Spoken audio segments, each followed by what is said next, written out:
Nahmaduhu wa nusalli wa nusallimu ala rasulihil karim wa ba'du.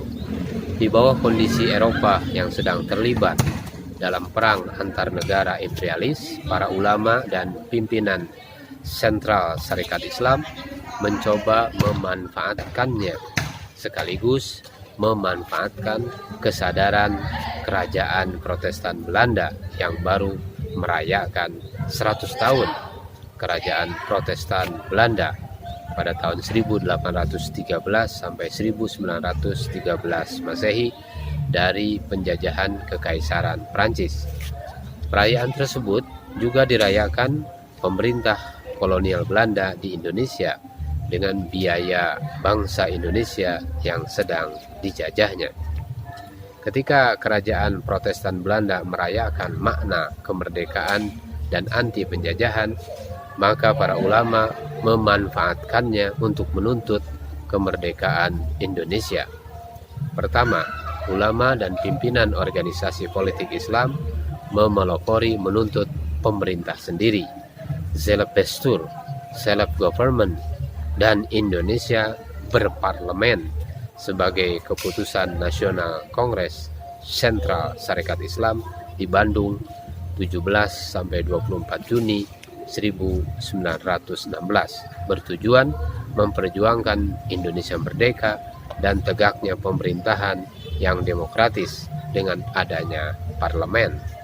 Yang kedua, mencoba membangun organisasi kesenjataan modern melalui Indi Wehrbar Aksi bertujuan untuk membangkitkan kembali semangat juang keprajuritan pemuda. Tuntutan Indi Wehrbar itu dapat dipahami kalau ditolak karena kerajaan Protestan Belanda tidak terlibat dalam Perang Dunia Pertama. Penolakannya berlanjut terhadap usul kesediaan umat Islam dalam milisi Diensplit untuk menghadapi Perang Dunia Kedua.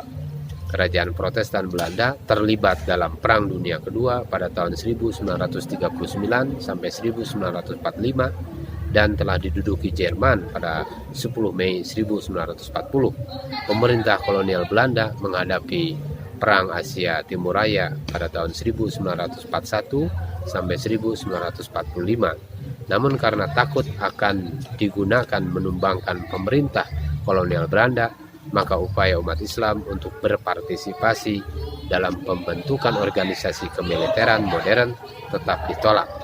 Sikap pemerintah kolonial Belanda yang demikian ini terjadi karena pimpinan partai-partai non-religius dan sekuler seperti Partai Indonesia Raya, Parindra, Gerakan Rakyat Indonesia, Gerindo, Partai Persatuan Indonesia, Parpindo, serta partai non-Islam, yaitu Partai Kristen dan Partai Katolik, dengan politik asosiasinya berpihak dan mempertahankan penjajahan pemerintah kolonial Belanda dan kerajaan Protestan Belanda. Semoga informasi ini bisa bermanfaat bagi saudara-saudara sekalian.